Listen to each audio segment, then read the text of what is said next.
Hello everyone and welcome back to the channel. My name is The Lollipop and today we are going over another brand new Trek bike, but this time it's the new redesigned 2024 Trek Roscoe 6. Okay, I know this bike is slightly old news now, but my laptop broke, so now that I have a new one finally, I'm able to continue this video. So to help you all understand what's changed on this bike for the new model year, I'm going to go over all of the updates and upgrades on this bike, covering every single part difference, and then at the end of the video, I'll complete these tables to highlight all of those changes in one place, while I give my thoughts on the new bike. Now, if you're unfamiliar with the Trek Roscoes, these are Trek's higher-end hardtail mountain bikes. They're designed for rougher trail riding and mountain biking on intermediate and difficult trails. In 2021 and before that, these bikes used to come with 27.5-inch diameter wheels and more plus-size tires, but most of them were upgraded in 2022 with a brand new frame and larger 29-inch diameter wheels that are much faster rolling and go over bumps easier. The Roscoe 6 that we're talking about today was the only bike in the range that did not receive these upgrades, but for 2024 that has changed since the Roscoe 6 now has the new frame and the new wheels and pretty much new everything else. I covered all of the details on the brand new Roscoe frame and the new Roscoe updates in my 2023 Roscoe comparison video, which I'll link in the description down below, as well as on the top right of the screen right now. But for a quick overview, the 2023 Roscoe 6 still used the 2020 version of the Roscoe frame, but the new 2024 bike has been updated to have the new frame with more trail-oriented geometry. So I put up the measurements on the screen here if you do want to pause and compare the old frame with the new frame. But basically the new frame is better at riding downhill with more stability and speed because of a 2-degree slacker head tube angle, and the much steeper seat tube angle also makes it more efficient at climbing uphill. We have a lot of other updates to the new Roscoe frame as well, which I'll list on the screen right now.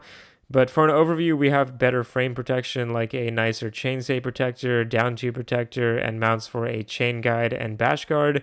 We also have boost 148 spacing in the rear of the frame with a through axle instead of the weaker quick release axle, which is a great upgrade. However, the new frame no longer has mounts for a kickstand or a rear rack. Alright, but for the comparison, I'm going to go over every single part that has been changed on the Roscoe 6 for the new year. And there are definitely a lot of parts since almost everything has been swapped out. So let's get right into it, starting with the price. And actually, this is one of the only things that has not changed between the years. So luckily, the price is remaining exactly the same at $1,200 US. And that's honestly an amazing price for this bike considering what you get. So with that, let's go over the colors. The 2023 bike came in 2 separate colors, and actually 1 extra color in some countries, which were this purple flip and Trek black color, olive gray with Waterloo blue accents, and lithium gray with Cobra blood red accents. The new bike now replaces these with 3 new colors, which are Power Surge, which is actually also available on the new Marlin 5, the color Crimson, which is the same as on the Marlin 8, and a brand new one, which is Matte Keswick. Okay, next, let's talk about the parts, starting with one of the most important ones, the suspension fork. So the 2023 Roscoe 6 used an SR Suntour XCM32 fork, which had 32mm wide upper stanchions, used a coil spring, and had 120mm of suspension travel in most sizes.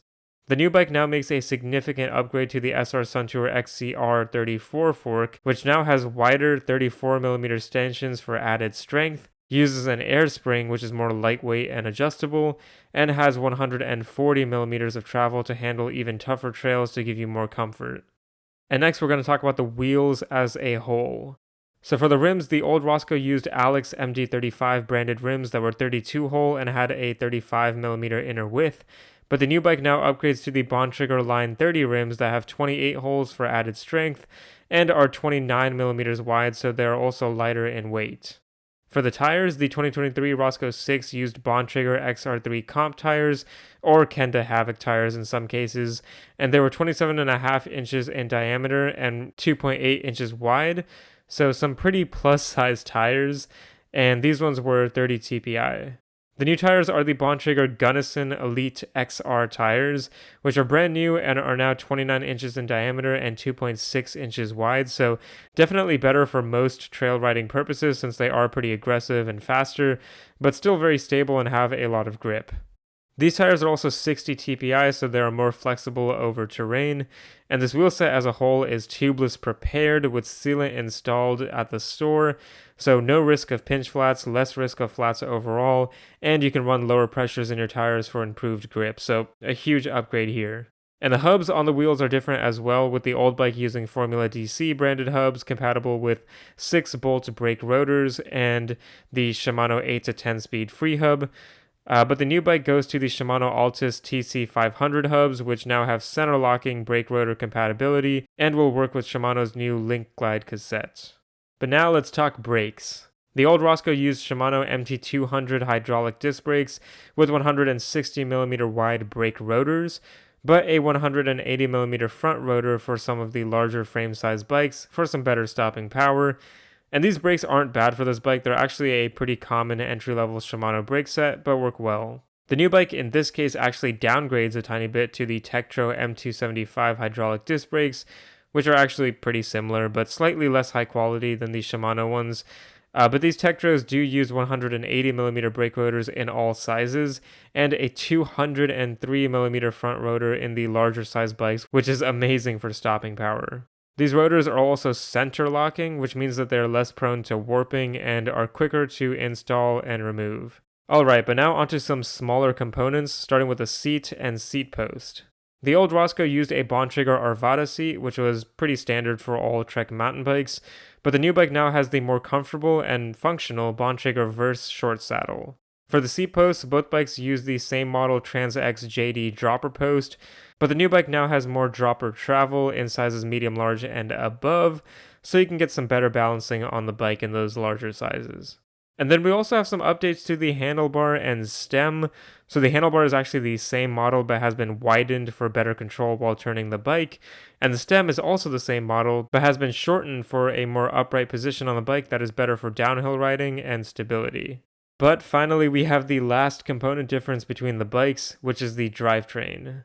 Now this drivetrain change is a common one we're seeing for 2024 since Shimano just released their new Qs lineup of drivetrains.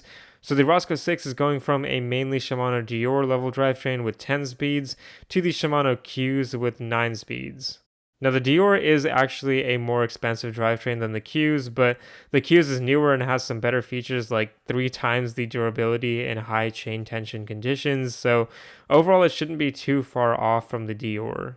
For the specific drivetrain components, we have a Shimano Dior M4100 shifter on the old bike, which has been swapped out to the Shimano Qs U4000 shifter on the 2024 Roscoe. The Dior shifter does have the ability to shift up to 3 gears at once when going to an easier gear for pedaling up a hill or something like that, but the Qs shifter only lets you shift 2 gears at a time, which isn't a huge downside, but something to mention since you do lose a small feature there. But for the rest of the components, I'll just go through them all right now. So the derailleurs should be pretty similar for the bikes in terms of quality and durability. The cranksets are actually the exact same, and the cassettes have the same number of teeth on the smallest and largest cogs, so 11 and 46 respectively. But the new bike does lose one cog entirely since it is only a 9-speed cassette instead of a 10-speed, which means that you have one less incremental speed to choose from, which should not be a huge issue, but still is a minor downside. And lastly, for the weight differences of these bikes, this is a huge one. So the old bike weighed 35.01 pounds on average in a size medium, but the new bike now weighs more than 3 pounds less at 31.75 pounds, which is great to see. But those are all of the updates and upgrades for the Roscoe 6 from 2023 to 2024. I'll put up the completed tables on the screen right now, starting with the first table here. But for my personal thoughts on this bike, I am of course extremely thrilled about these changes. This bike is not even close to being the same bike it was in 2023. It's going to feel completely different with almost every single component being changed on it. And if that price is truly remaining the same at $1,200, then this could really be the best value hardtail mountain bike in Trek's lineup. It is that good. I want to hear what you all think in the comments section below, so please leave any comments or questions there. I'll make a new Roscoe comparison video in the future when we do get some more 2024 Roscoe bikes being released, hopefully. But besides that, thank you all for watching, and remember to keep biking.